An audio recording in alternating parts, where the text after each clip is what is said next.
Salut à tous, c'est Sacha, j'espère que vous allez bien. Aujourd'hui on se retrouve pour la présentation de mon Exam GTO de 2023. Donc tout d'abord on va commencer par parler de la voiture, ses caractéristiques, ses options et tout ce qui s'ensuit. Et ensuite on ira faire l'essai routier, vous allez voir, ça va être génial.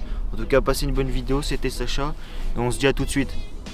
Donc ce véhicule je l'ai acquis en 2023, ça fait déjà un an que je l'ai au prix de 18 000 €. Je vais vous expliquer pourquoi le prix est aussi cher, vous allez voir, on va rentrer dedans et vous allez vite comprendre. Dites-vous qu'il y a quelqu'un qui a annulé sa commande et c'est moi qui ai récupéré ce véhicule. Ce véhicule n'est pas à moi. Donc on peut voir un avant qui est très... je laisse t'approcher, viens. Très esthétique. On peut voir, hein, ça aménage bien quand même le véhicule. Bah du coup non, t'es pas obligé de filmer la plaque, ça le fils de pute. Filmer le logo aussi. Bon, pour faire un petit peu le tour du coup. La partie gauche du véhicule. Je suis d'accord avec vous, le véhicule il est dégueulasse. Moi vous voyez après un an d'utilisation à quoi il ressemble. Donc voici le côté gauche. Avec les petits rétroviseurs, la petite porte, les petits trous, petits pneus hiver, attention. À la base j'ai d'autres pneus, c'est pour ça qu'il coûtait aussi cher le véhicule. Mais voilà, là j'ai les pneus hiver parce qu'on est en hiver, il fait froid. Pour assurer la sécurité et voilà. Bon, pour ceux qui connaissent pas les voitures sans permis, qui ne sont pas vraiment renseignés sur ce sujet, voiture sans permis tu peux l'avoir à partir de 14 ans si tu as le BSR. Par contre au niveau budget il va falloir un petit peu investir parce que 18 000 € c'est pas donné. Après voilà, il y a d'autres voitures sans permis qui sont bien moins chères. Bon, en ce qui concerne l'arrière, très esthétique avec le petit aileron pour assurer une adhérence au max, même si ça roule qu'à 45. J'aurais dit un aérodynamisme mais pas mal. Un aérodynamisme. Plus qu'une adhérence. Le Go Exam qu'on retrouve vite teinté. Donc si vous voulez transporter des gens dans le coffre, la police ne vous verra pas. Qu'est-ce que c'est cool. Je te laisse t'approcher, viens voir. Les petits pots en alu, c'est des faux, évidemment. C'est dessous que ça sort, mais bon, pour l'esthétisme.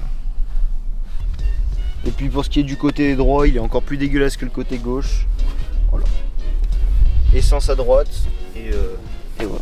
Bon, et puis normalement on a une antenne qui est livrée avec, mais moi je me la suis fait voler, donc j'aurais pas l'antenne à vous présenter aujourd'hui.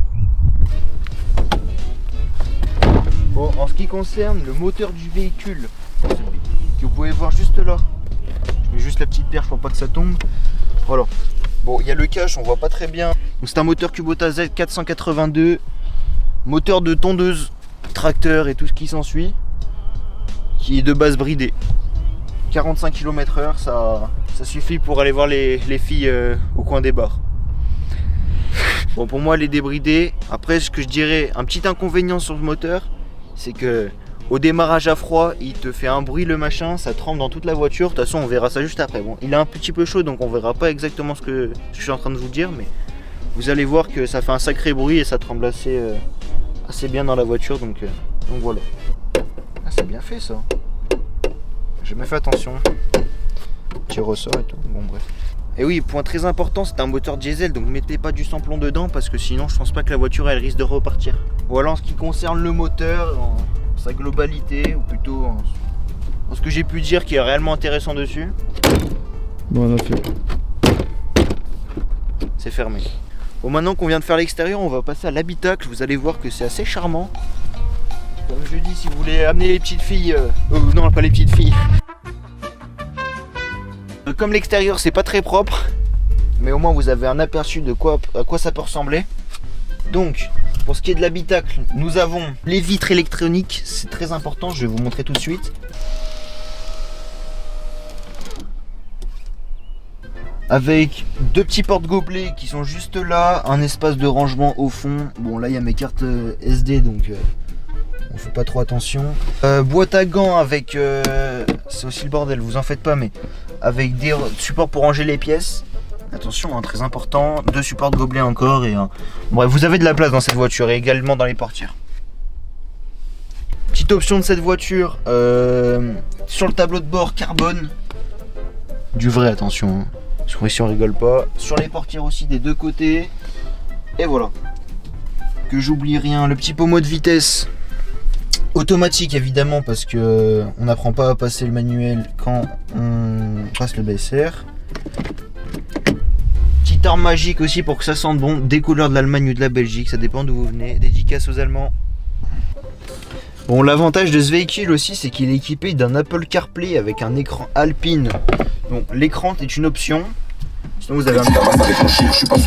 Attention, la démonétisation. C'est très utile hein, pour un petit voyage entre copains. Avec Siri intégré juste ici. Bonsoir Siri. Bien le bonjour. À ce propos, il est 17h. Merci Siri. Je pense que nous avons fait le tour sur l'habitacle du véhicule. On va passer au coffre dès maintenant. Bon, pour ce qui est du coffre. Alors nous avons un coffre 700 litres, ce qui est énorme. Hein. Vraiment énorme pour une voiture comme ça. On pourrait même mettre 2 sièges en plus derrière, mais bon. Un énorme coffre, franchement c'est super utile si vous devez partir, si vous même des valises, des ci, des là, c'est super utile. Même pour vous montrer et vous donner un petit ordre d'idée, je peux rentrer dedans et m'allonger. Ce que je vais faire tout de suite. Voilà. Et on peut même rajouter encore quelqu'un dessus, je pense. À question de bien s'emboîter. Et voilà pour ce qui est du coffre. Voici ce qu'il en est pour la première partie de la vidéo. Maintenant on va passer à l'essai routier. J'espère que vous allez kiffer. Et on se retrouvera tout de suite dans la voiture. Ok, donc on se retrouve dans la voiture et on va commencer l'essai routier. J'espère que vous allez kiffer. Et c'est parti. Bon, je m'excuse encore pour le bruit, sûrement qui est un petit peu fort. Mais il n'y a pas réellement le choix. Putain, ça bouge sa grand-mère. Bon voilà, on se retrouve pour l'essai routier. Ça fait 4 fois. Oui, mais ça... Bon, pour une si petite voiture, franchement la tenue de route est bonne. Après, n'oublions pas que si vous la débridez, c'est pas du tout fait pour ça. Donc maximisez vos chances avec une sécurité optimum. Moi, ce que j'aime bien surtout avec cette voiture, c'est qu'on peut vraiment aller de partout. D'ailleurs, vous pouvez bien voir dans mes petites vidéos, on part sur un coup de tête, on peut vraiment aller loin. Oh, ce bille, le soleil! En plus, on se trouve dans un paysage assez merveilleux. Un paysage vraiment merveilleux. Bon, là, en montagne, on va faire chier personne, donc on va pas rouler un petit peu. On s'en fout. Putain, la ceinture, elle marche même plus en plus. Pour ce qui est de mes prochaines vidéos en voiture, ce sera toujours la même chose avec ce petit support que j'ai pu rajouter là, qui est sympa. En plus, ça bouge pas trop. Je crois qu'à la caméra, ça fait un bon rendu. Donc attendez-vous à avoir plus de vidéos dans ma voiture. Là, c'est prochain temps. Aussi, un point que j'ai pas ajouté qui est un petit peu chiant sur la voiture, c'est qu'elle a pas beaucoup de chevaux. Elle en a 12, donc forcément, dans les montées, ça avance pas beaucoup. Pas une très grosse puissance. Je suis actuellement à 33 pieds planchers dans une montée. Bon, il y en a un petit peu dans quel environnement on se trouve. C'est super beau. C'est une voiture assez confortable. Voilà, voiture assez confortable. Si on voulait dormir dedans, c'est totalement possible. Les sièges sont inclinables à 180 degrés, ça veut dire qu'un petit coussin, une petite couette et vous dormez dedans. Comme ça. Comme ça. Ouais! À droite, tourne à droite. Je vais remettre la GoPro sur le dos. Si elle est encore là. Flo, tête de ma mère, les Flo. Milo, tête de ma mère, les Flo. Dépêche, dépêche, on a perdu la GoPro. On a perdu la GoPro. Oh la bite. Non, non, non, j'ai. Zébu, on a perdu la GoPro. Oh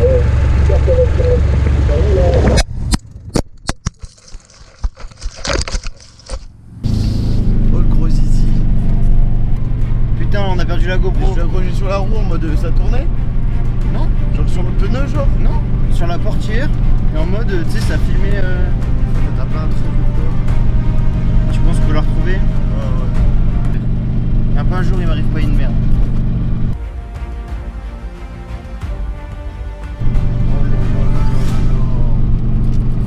Oh putain, il y a qu'un bout.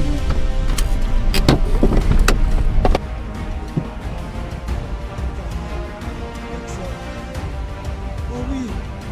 Comment C'est pas mal, regarde. La vitesse suprême. J'espère que ça fume encore. Hein. Ok. Bon, ça a niqué la GoPro. Ça a niqué la GoPro. Ah, ça l'a niqué là.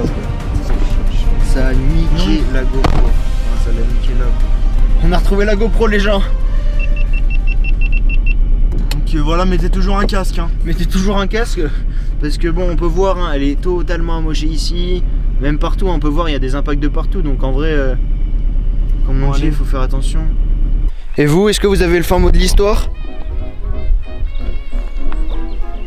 Faites toujours attention quand vous testez de nouveaux trucs parce que...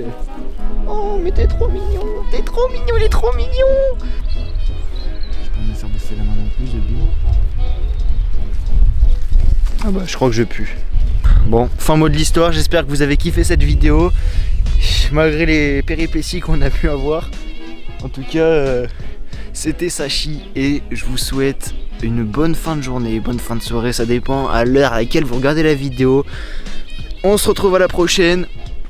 Bisous tout le monde.